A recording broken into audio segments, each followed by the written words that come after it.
Hello po sa inyong lahat. Welcome back po. Today, gusto ko hong pag-usapan natin ang topic ng forgiveness. This is, as a Christian, isa ho sa, mahirap at very challenging na command na ibinigay sa atin ng Panginoong Diyos. We have to realize, remember that yan pong pagpapatawad sa kapwa ay command ho ni Lord yan. Yan ho ay utos ng Panginoong Diyos. Now, I've become a more serious, more mature, born-again Christian September of last year. So, I'm still on this journey. Wala hong perfectong tao. Gusto ko lang hong sabihin na ang pagiging Kristiyano is not about perfectionism, but it's all about at least sa akin personally, I have come to realize that I am a weak sinner, that I cannot do anything without God, na kung wala akong Diyos sa buhay ko, patuloy ho akong magkakasala. Ang pagiging born-again Christian po is just like you, humihingi, it's me needing to be connected to God every single moment. Kasi kung hindi ho, madadala ho ako sa aking sinful nature na, unforgiving, judgmental, jealous, bitter, prideful, lahat ho ng mga kasalanan na yan. Sometimes disrespectful, boastful. Doon ko ho nakikita na kung hindi ho ako connected sa Diyos at hindi ko ho napapakinggan ng kanyang mga salita at hindi ho, kumbaga parang sa tatay, hindi po ako nadidisiplina ng aking tatay, ako po ay magiging makasalanan at ang buhay ko ho ay mapapariwara at ako ho ay magpapatuloy gumawa ng kasalanan. This is the reason why I am a born-again Christian and I do my best to read the word, listen to, in this case, so babad ho ako sa YouTube, sa CCF. No, nakikinig po ako parate kay Pastor Peter Tanchi, kay Pastor Ricky Sarto, Paul De Vera. I also like the way he brings out, how he teaches. So, kailangan ho connected po ako dyan. Kasi kung hindi ho, talagang, talagang baka mas maging makasalanan na tao po ako. But going back to forgiveness, siguro ang biggest thing na nagbago ho sa akin na nakakapag-encourage sa akin mas maging mapagpatawad is number one, because utos ng Panginoong Diyos. Yung tinatawag ho na meron kang fear of the Lord. No? Kasi hindi ho ba yung relationship sa parents natin nakakatulong ho pag may takot ho tayo sa ating magulang. Lalo pag bata ka, no? Pag sinabi ng tatay mo at ng nanay mo, hindi ka pwedeng mag-boyfriend kasi baka mabuntis ka ng maaga, or wag kang mag-drugs, wag kang maninigarilyo, wag kang iinom. Ang bata sumusunod, at least for me personally, kasi may takot ako sa nanay ko na mahuli ako. No? So there you can see na napaka-importante na may tamang takot tayo sa Diyos. I feel like hindi ho masyadong naha-highlight yung message na yan, yung requirement na yan, na kailangan may takot tayo sa Panginoong Diyos. Kasi lately, parang puro pa-sweet ang teaching, Everything is about prosperity gospel, cast all your cares, God will give you vengeance, paghihigantikan niya, which is wrong, by the way. Everything is what they call prosperity gospel, Seek the kingdom of God and everything will be added into you. Siyempre, wala hong masama dyan. Yan ho, Bible verse. Powerful yan. There's a reason why God gave us those promises. Pero, that's just one part ng relationship natin kay God. Dapat, ang pinakamalaking part ng relationship natin kay God is just like yung relationship natin sa parents natin. May takot tayo sa Diyos.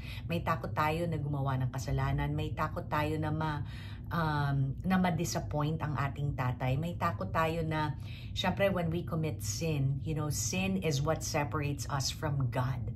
So, pag nagkakasala tayo, na-disconnect tayo kay God. And that's something to be fearful of, diba? Yan ang isang dapat kinakatakot natin na mawala na lahat, wag lang yung connection natin sa Panginoong Diyos. So, we have to have this kind of takot, no? And that takot is out of also respect. 'Diba? Parang sa magulang natin, nirerespeto natin yung magulang natin. Ayaw natin silang bastusin, ayaw natin silang suwayin. At may takot tayo because our parents commands respect. That's God also. You know? So, hindi lahat pa sweet lang ang pag-uusapan natin. Hindi lang lahat promises ng blessings. We have to first, ang pinaka-importante na relationship natin kay God is may takot tayo and we become obedient children of God. So, pag sinabi ni God sa atin na magpatawad tayo, we have to take that seriously. We have to obey Him, no? So, ang isang nakatulong sa akin is yan. I need to fear God. I need to take Him seriously na dapat ako'y magpatawad. Pangalawa, hindi ba ang magulang, lahat ho ng sinasabi ng magulang sa atin, for the most part, I'm talking about healthy parents. Hindi perfect, pero yung wala ho masyadong dysfunction ng ating mga magulang. But for the most part, kahit may dysfunction ho, a lot of times ang magulang ho, ang gusto lang nila para sa atin ay makakabuti. You know, when you're young, pag sinabi sa'yo ng nanay mo, bawal ka mag-boyfriend, but you see, everybody has boyfriends, or most of your classmates have boyfriends, then ang tingin mo, yung nanay mo kontrabida lang, no? Pero ngayon matanda ka na, nakikita mo na kung bakit.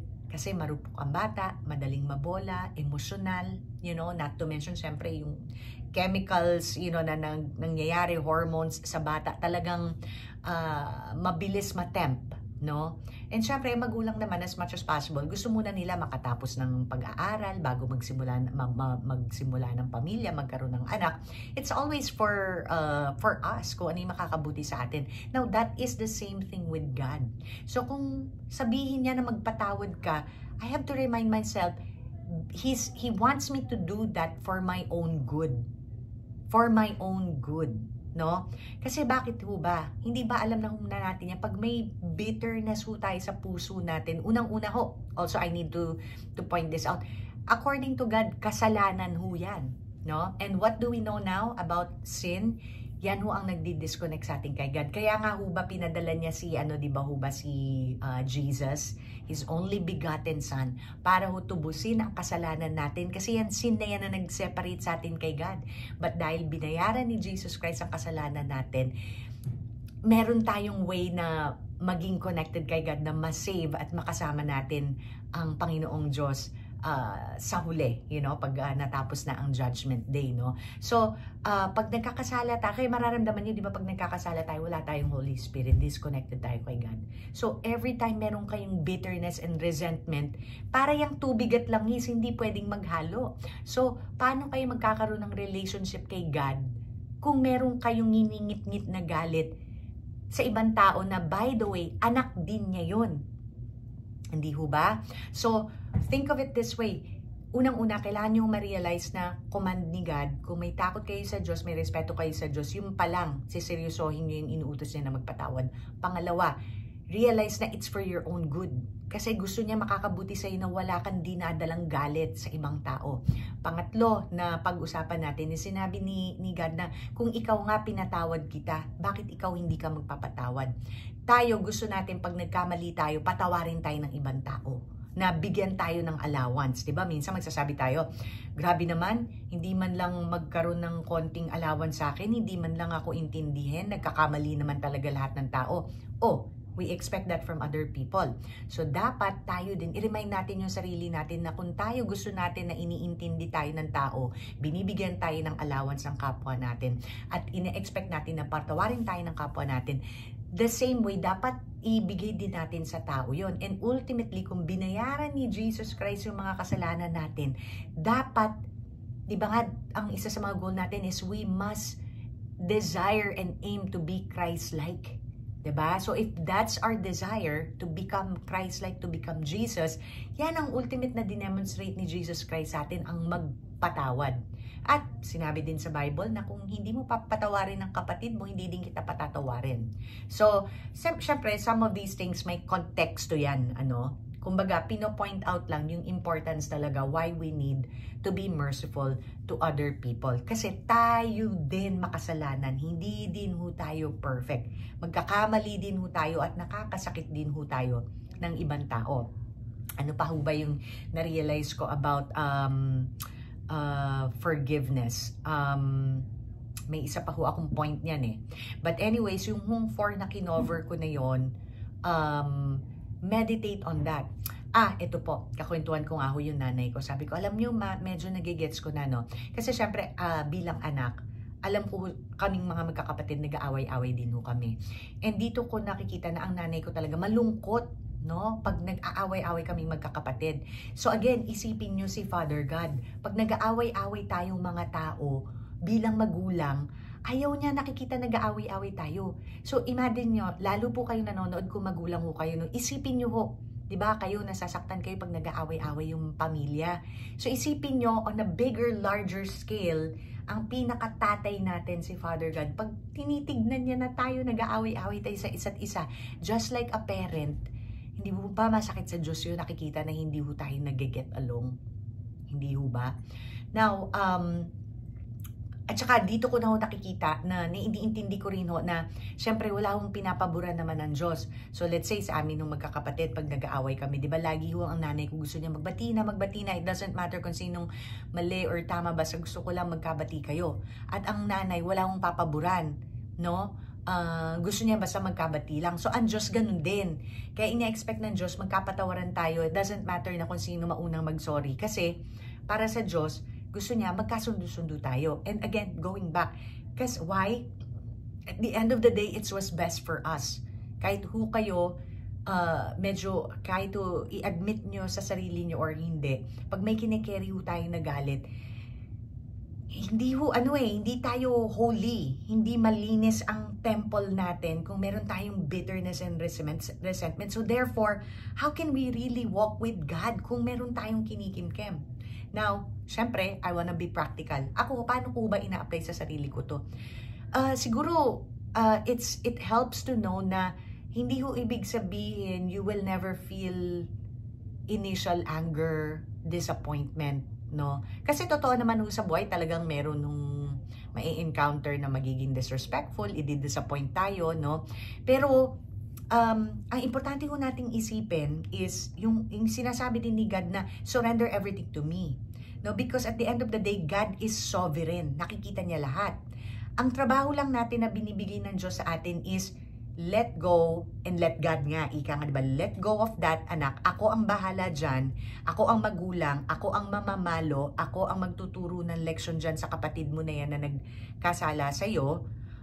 Ikaw, ang gusto ko sa yung gawin mo, magpatawad ka at ipag-pray mo na pag-pray mo pa yung enemy mo, ika nga, di ba? Yan ang gusto ng Diyos. Kaya naintindihan ko na yan kung bakit yung request ni God sa atin is ipagdasal ang mga kaaway natin. Kasi sa akin kasi nakikita ko, ang isang taong nagde-demonstrate ng mga anything negative, it shows na hindi ho connected ang taong yan kay God at the moment. So, doon na ho papasok yung medyo maaawa ho kayo sa tao ng konti, ano? Kasi syempre, ang taong connected kay God, it will show yung tinatawag natin na fruit of the Spirit.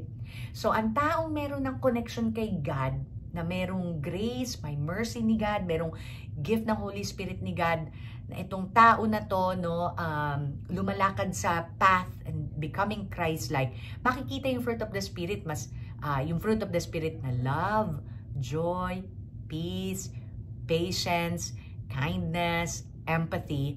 So pag may na-encounter kayong tao na hindi yan ang minamanifest, hindi yan ang dine-demonstrate, ibig sabihin kaawa-awa po kasi po yung kapatid natin na yan disconnected kay God.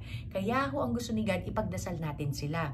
So ito ho yung pinapractice ko na instead na magalit ako sa tao, ma-disappoint ako, iisipin ko muna, well, bago ako mag-judge ang mag-disappoint sa ibang tao, unang-una ako, sinner ako.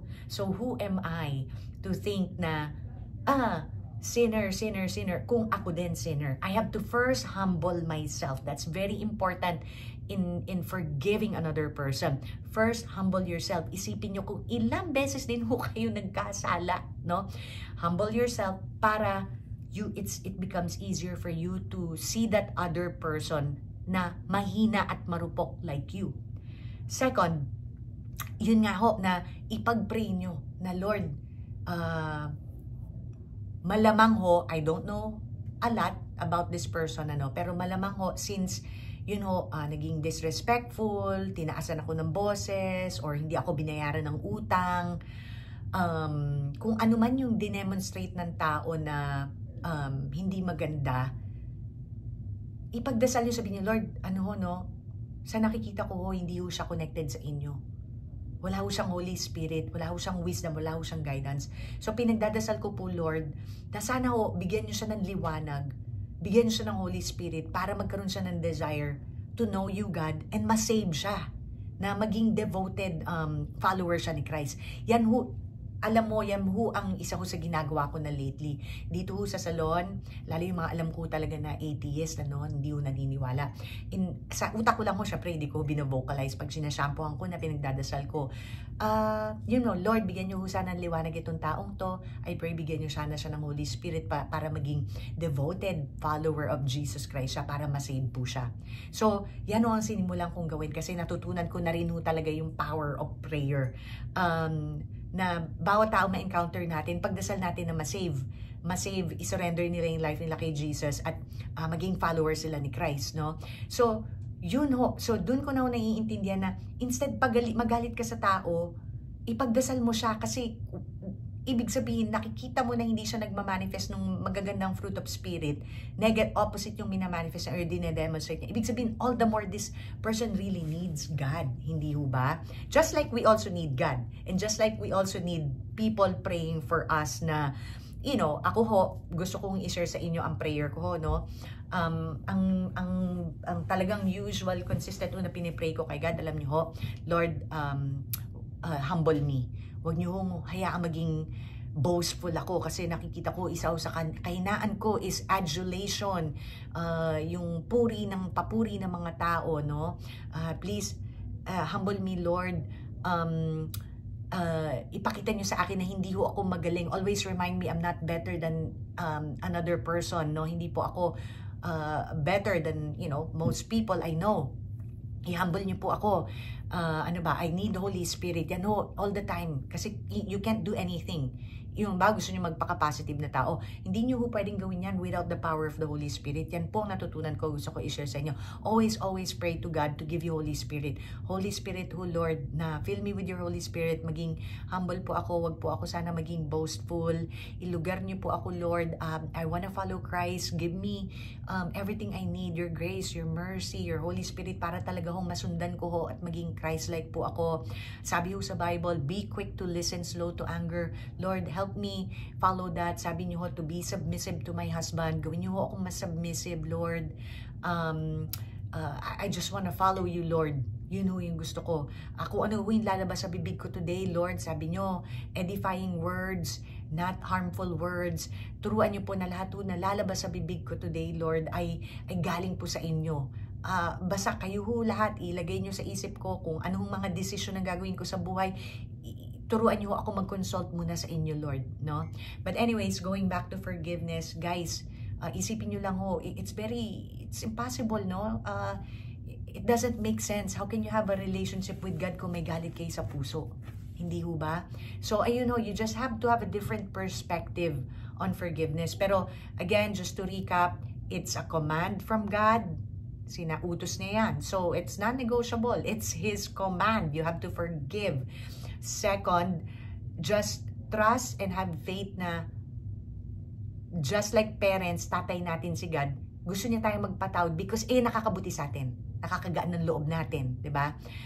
Wala tayong kinikaring galit. Tapos gumaganda pa tayo, hindi tayo tumatanda, nakikita ng tao yung aliwala sa mukha mo, hindi parang talagang bitter na tao ka na lumalabas sa aliwalas ng mukha mo, 'di ba?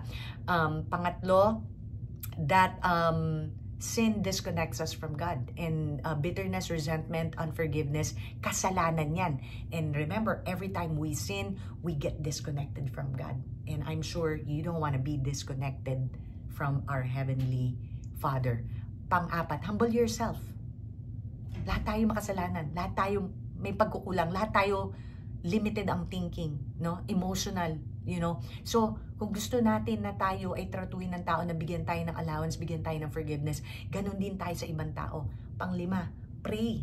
pray for them. Kasi yun nga, kung nasa maayos sila na kalagayan, ang dinedemonstrate nila, minamanifest nila, pinapakita nila ay yung makikita mo tumutubo yung fruit of the Spirit na love, joy, peace, empathy, patience, goodness, kindness. Pero pag nakikita nyo sa tao is the opposite, ibig sabihin that person needs a lot of help from God. So instead of battling out with that person, pray. Pray for that person that God will send that person light, Holy Spirit, na mahila siya ni Lord, pabalik kay God, no? Na maging follower, devoted follower siya ni Jesus Christ. Kasi if you're a devoted follower of Jesus Christ, lalabas lahat ng fruit of the Spirit, diba? Pang-anim, diba? Understanding na how can you be connected with God? How can you walk with Jesus Christ kung meron kang bitterness and resentment? Pang-7, kung ang desire mo is to be Christ-like, then ano ba ang isang dinemonstrate ni Jesus Christ? Patience, forgiveness, mercy. Diba? So ayun ho. So I hope makatulong ho sa journey nyo ng pagpapatawad. Pero I urge you to pray first to God. Yan po ang pangwalo siguro, no? Yan ang pangwalo natin. Pray for God to give you the Holy Spirit to change your heart to soften your heart, because you cannot do anything on your own. If you just try and become more forgiving, hindi ho effective yan. You need the Holy Spirit. So in this case, napaka-importante. Siguro iuurong natin siya sa number 1 din, ano? Na pagdasal niyo muna kay Lord, I have this unforgiveness, bitterness. Ayoko na po ito, Lord. Please soften my heart. Help me let go, Lord. Give me the Holy Spirit and the grace para magawa kong makapagpatawad sa ibang tao. So yun po ang ating topic today. I hope na bless po kayo ng ating topic, and I hope I don't sound weird when I say this, but I truthfully believe that the end is near. Looking at what's going on in the world, looking at what's going on in Israel, it's time, no? Kung gusto natin ma-save, this is it. We must take our Christianity very seriously, no? Kailangan nung kumapit tayo sa Diyos. Satan is out to kill, steal, and destroy, to deceive, and to divide. So pag nag-aaway ho tayo na nanalo si Satan, wag ho nating hayaang manalo si Satanas. Labanan ho natin siya. We should become army of light, army of peace, love, army of God. So let's do it, guys. The end is near, and now it's time to be a serious follower of Christ. Okay? Thank you po sa inyong lahat, and I pray na ma-bless kayo ni God ng Holy Spirit, and mas maging devoted kayo na follower ni Christ. Okay? Thank you po sa inyong lahat, and enjoy your weekend. Bye-bye po.